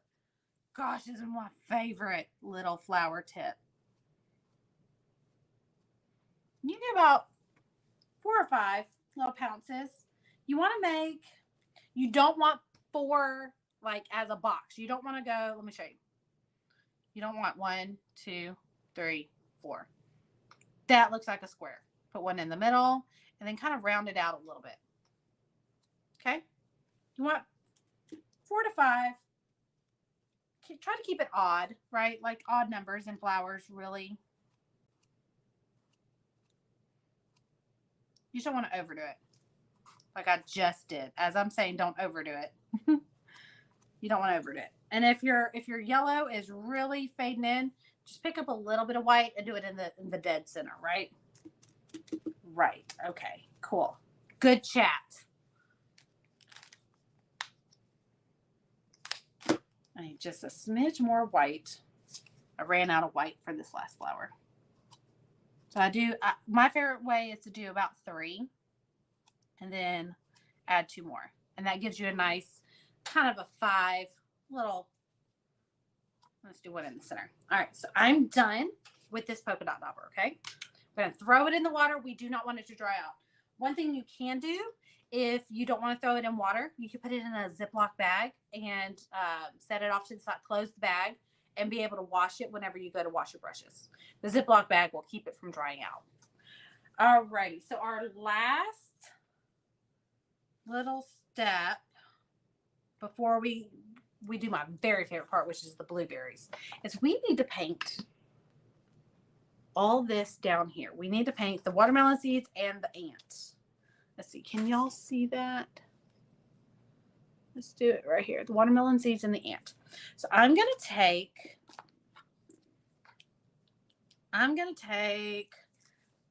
some black. Okay. And I'm going to add some gray to it. So the same gray that we've been working with. And I'm going to add the black to the gray, okay? I'm not adding gray to black. I'm adding the black to the gray. I want it to be a charcoal gray. I don't want it to be a jet black.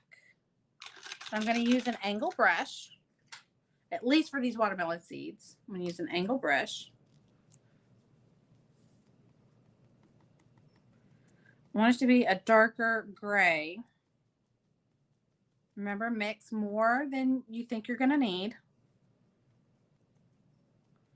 Because you can, if you mix a dark gray instead of using straight from the bottle black, you still leave yourself some room to use the black to shade, right? But if you do straight black, you're kind of pigeonholing yourself into a flat element, which our seed is an element. And if we have all this dimension, this ombre, all this color, and all the transitions that we put in there, and then we just leave it flat, so it's going to be an eyesore. So you really want to give yourself some wiggle room for some adding dimension later. So we're just going to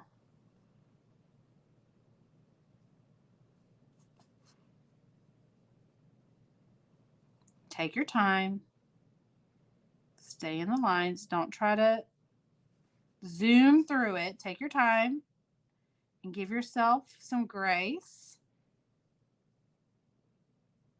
and an opportunity to be proud of what you did. If you zoom through it, then you're going to rush and make a mistake and you're going to be mad at yourself. So just take a deep breath.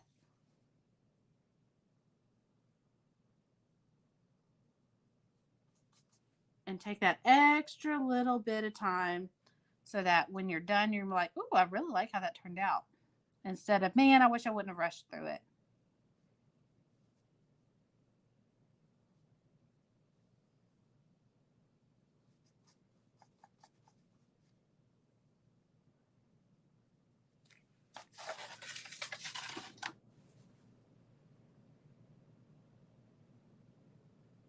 So I'm concentrating. When something's this round, and I try not to hold my breath. And I focus on because I'm bad about holding my breath when I'm painting, especially when I'm focusing. So whenever I'm really concentrating on something, I'm more so focusing on remember to breathe, than I am actually at painting. It's the funniest thing. I've caught myself so many times forgetting to breathe because I'm focusing on don't mess up, don't mess up.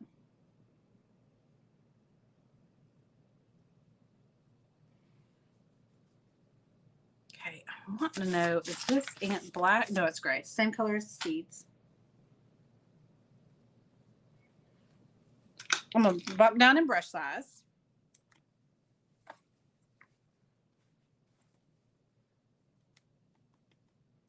Bump down in brush size. Remember, you don't want a brush that's too big for the project because you will get outside the lines. You don't want a brush that's too small for the project because then you'll have so many brush strokes you won't know where to clean up. There'll be so many brush strokes that it'll just look like a hot mess.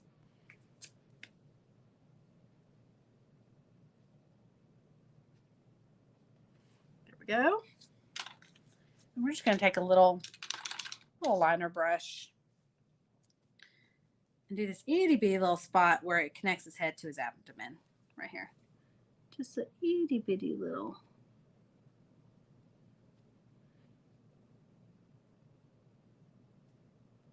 I love my little ant. He is the cute. He's my favorite part of the whole thing. Now, when it comes to his feet and his antenna, I'm going to use a paint pen, okay? I'm not going to make this hard on myself. Now, my absolute favorite parts before we go into shading, and we have about 30 more minutes left that we can paint. I don't think it's going to take 30 minutes, but I'm going to have to go pick up the girl here in just a little bit. But we are going to take Blue Harbor and some white, okay? Let me see. Blue Harbor. No, I'm lying. So navy blue and Blue Harbor, okay? Navy blue and Blue Harbor. And we may incorporate a little bit of white, okay? Blue Harbor is one of my favorite colors. My favorite blueberry color has been discontinued, and that was Apple Barrel. It was one of the few Apple Barrels that I still bought because I typically stay within the DecoArt line just for consistency, and because I do love it. It's my favorite. But Blueberry Frost in the Apple Barrel line, they just discontinued it, and it broke my heart. And it was the perfect blueberry color. So I'm going to take a slightly bigger dauber than we did for our flower centers. Okay, this is bigger. So just for size reference. And I'm going to push and give it a little bit of a turn. And look, by putting two different colors of blue on our dauber, so I have both the Blue Harbor and the navy blue. Look at the dimension that I created without having to work for it. So I'm going to use my mock-up. If you're worried about, I don't know where to put things because it's not in the template, I never put blueberries in the template. Blueberries are the easiest thing to fake knowing how to paint. So I'm going to use my mock-up, and I'm going to do the placement right where the mock-up says it should be, okay? So I'm going to do one there, and I'm just going to make a little cluster, okay? I like to do blueberries in clusters of 3. I don't know why. I just feel like they live in 3s. All right, so I'm going to do one about here. They don't have to be perfect. It can overlap the flower. And the beauty about these blueberries, say there's a part of the flower where you're just like, I don't like that. Throw a blueberry over it. Throw a blueberry over it. So this transition right here,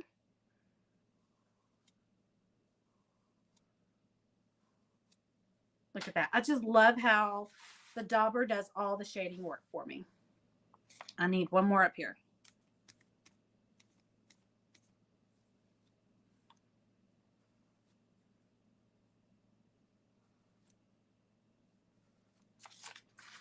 There we go. There's 1, 2, 3, 4 clusters, 4 clusters on my mock-up, 1 down here. Got it. I'm done with my blueberry dauber. I can throw that in the water, or I can put it in a Ziploc bag and keep it wet. All right, y'all. So that is we are practically done. All we need to do is some shading to kind of give it a little bit more visual interest, and then we're done. We're done. So let's blow dry everything, okay?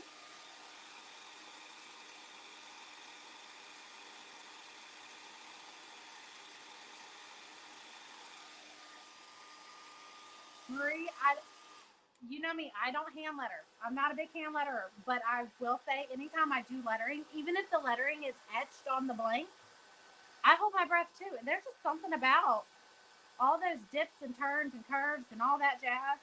It freaks me out, and I hold my breath.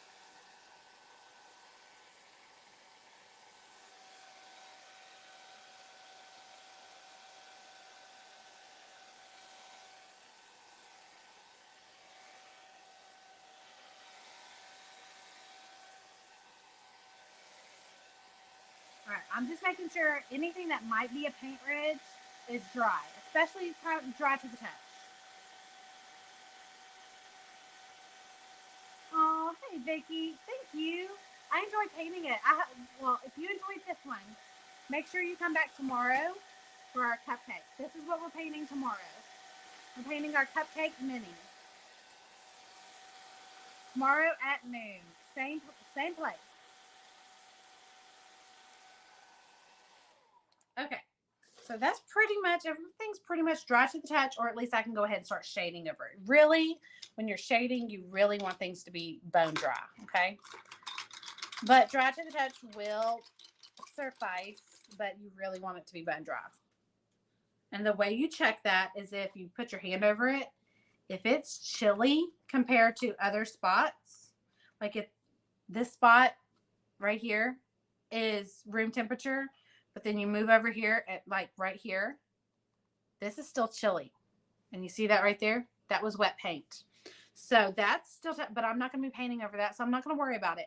But anywhere where you're going to be painting, kind of give yourself a little feel. And we're going to work from our lightest color to our darkest color when shading, okay? And honestly, this pink and this green, we're going to do let's do the green first. 1, because it's going to be the biggest color that we shade. And 2, I just feel like if we can knock out the green, that's the majority of the work right there. Everything's kind of easy peasy after that. I don't have any wax paper with me, but we can make this work. We're going to wet our surface. I'm not going to shade the leaves. I'm going to leave the leaves alone. All I'm going to do is I'm going to shade the bottom of the planter. So all I did was I wet my surface. I wet my surface, and I'm just adding some green, and I'm just using my finger to kind of wipe away anything that gets on there that I don't like. So I don't want it in this leaf, so I'm just going to kind of wipe it away with my finger. I don't want it right here. And I don't want it in my blueberry. So all I'm doing, I'm just wiping it away. This is not technical. Okay, this is such an easy technique. It's very forgiving. I'm going to go straight across here. Okay. And this is such a light layer of paint, you can just wipe it away with your finger. If your fingers are covered in paint like mine, just grab a baby wipe and just clean up wherever you don't want the paint. So I always keep a baby wipe handy. Okay, I don't want it on my blueberry. So I'm just going to lightly, I'm not really wiping it away. I'm just kind of tapping it. And this is Hauser Medium. Like I said, if you're wondering what paints I'm using in the entire series of this 3-piece series, then put the word watermelon in the comments. And one of the things that will be linked for later will be the supply list where you can get the designs, where you can purchase blanks. The designs are a gift from me to you, so there's no purchase necessary. But if you want to make this project along with me by watching the replay, you can get the digital designs so that you can cut one out yourself. Or if you'd like to order blanks, then I have my Home Creations, the link to this entire bundle. We're at Home Creations. I have it linked as well. And then also, if you don't want to have to go searching for the replays after the series is over, say you get a blanks bundle and you're like, oh, where are those videos? Well, you just go back to the link and it takes you to a link for it. It will list all 3 videos once they're all filmed. So today, tomorrow, and Thursday of this week, if you're watching them live, will be, obviously we'll do them live at noon each day. But if you're catching the replays, then you would just hit whichever video you're looking for. All right, so there's the shadow. And I know that the water is kind of shiny because of the water. Once the water dries down, you'll really see where that shading is. And I think this is super dark. So what I'm going to do is I'm going to clean my brush.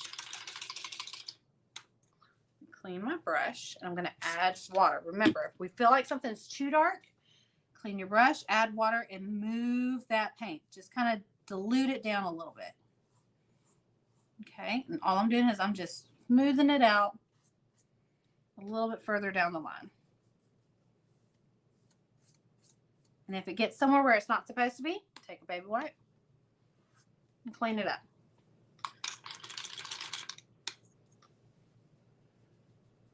So close to finish, so close. All we need to do is add some shading to our planter down here. So what we're going to do is we're going to take, what color should we use?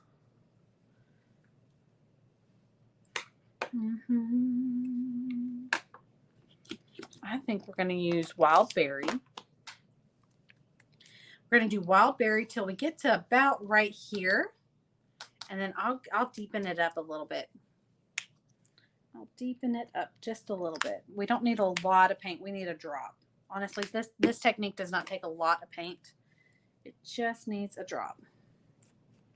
And we'll never use up that entire drop. Promise.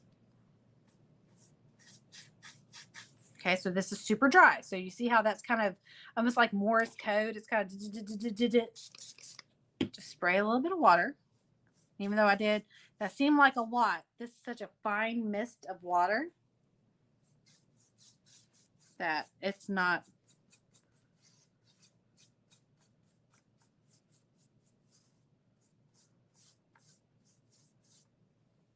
I kind of like it like that. I don't think I'm going to do a shadow on the very bottom. I think I'm going to leave it as is and just do the sides. Because it kind of like, yeah, it gives it some roundness.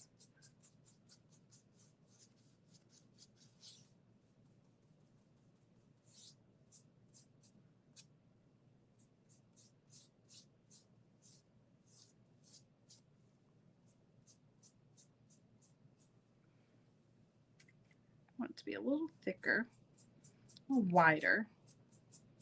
Here we go. All right.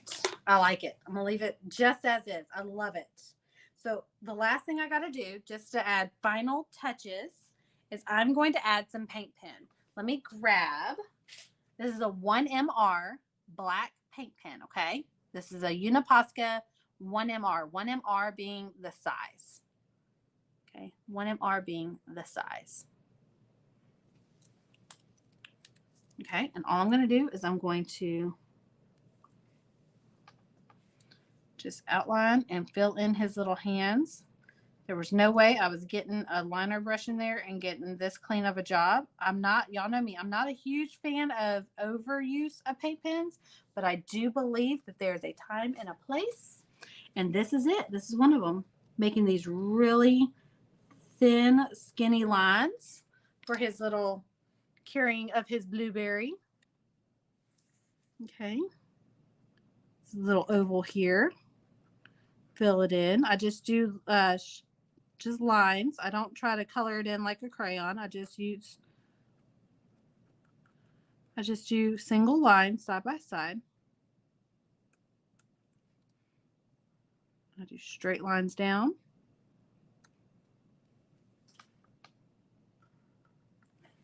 And again. And a tip when working with paint pens, don't press down. Don't use a lot of pressure. Keep it nice and light on pressure. No matter what technique you're doing, nice light pressure helps your paint pen glide a little better over something as thick as wood. If you're pressing down, then you're forcing it to go. All right. We need to outline his little body a little bit. So I'm just going to do a wiggle, wiggle, wiggle. This gives his body a little bit more dimension. Like I said, I'm not a huge fan of overuse of paint pen, but I do believe it helps. Little details like this, I do believe it helps. All right. I did lie. There's one more thing I want to do, and it's these seeds. They just look a little flat. Let's bring them to life, and then I promise we are done. It'll be 100% done. Same angle brush that we used to paint our seeds. We are going to go in with just black. Okay, we're going to go in with just black and outline just a little bit. Okay, it's a little heavy, so we're going to add a little bit of water.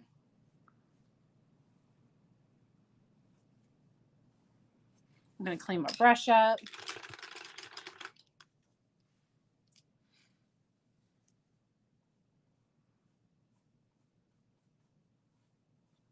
And I'm going to bring it in. With every brush stroke, I'm just bringing it in just a little bit more. Like I said, like right here, I got a little bit out of the line. I'm just going to clean that up. Be patient with it. Black is the hardest one to work with. It's just because it is the most pigmented.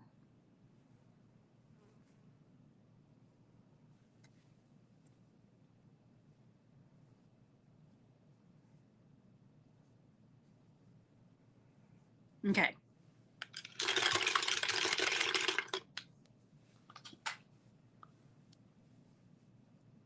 Go. Again, we're going to add just a little bit of black. Not a lot. You don't want too much on your paintbrush. And we're going to rinse and repeat. All we're doing is we're just outlining about 3/4. Okay. You don't want to outline the entire seed because we don't want it to look like a coloring book, right? We just want to make some of these rounded edges pop. So these watermelon seeds are round. So by giving a little bit of shadow towards the edge helps the shape of the seed kind of morph, right? Kind of makes the center of this kind of lift up a little bit more. Okay, last watermelon seed. A little bit of black. This is completely dry, so we add a little bit of water. I tend to stay on one side. Start with one side and keep everything kind of uniform when working with something like watermelon or lemon seeds.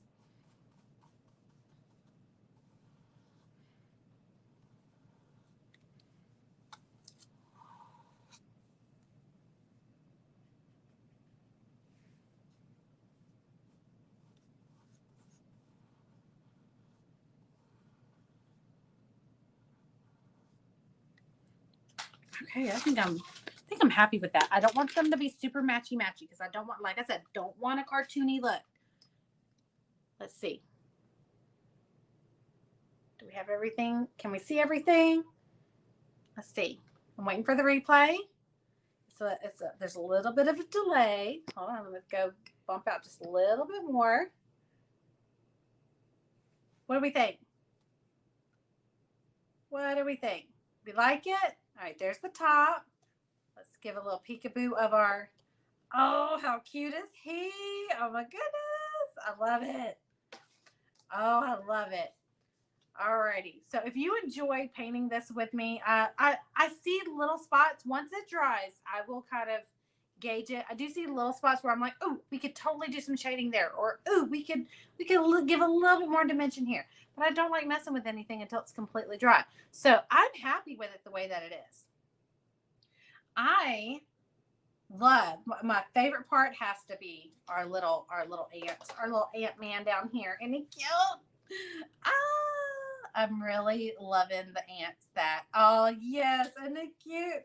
All right, so if you enjoy painting this with me today, don't forget to hop back on. If you're watching live, come back tomorrow at noon and we will be painting our cupcake attachment, or mini, whatever you want to call it. This, I will be using mine on a porch leaner as a porch leaner attachment, but you could use this for so many different projects or home decor pieces. But if you want to learn how to paint this tomorrow to match this, catch me tomorrow at noon Central Standard Time, right back here at Wallace House Designs. Until then, I'll see you later. Bye.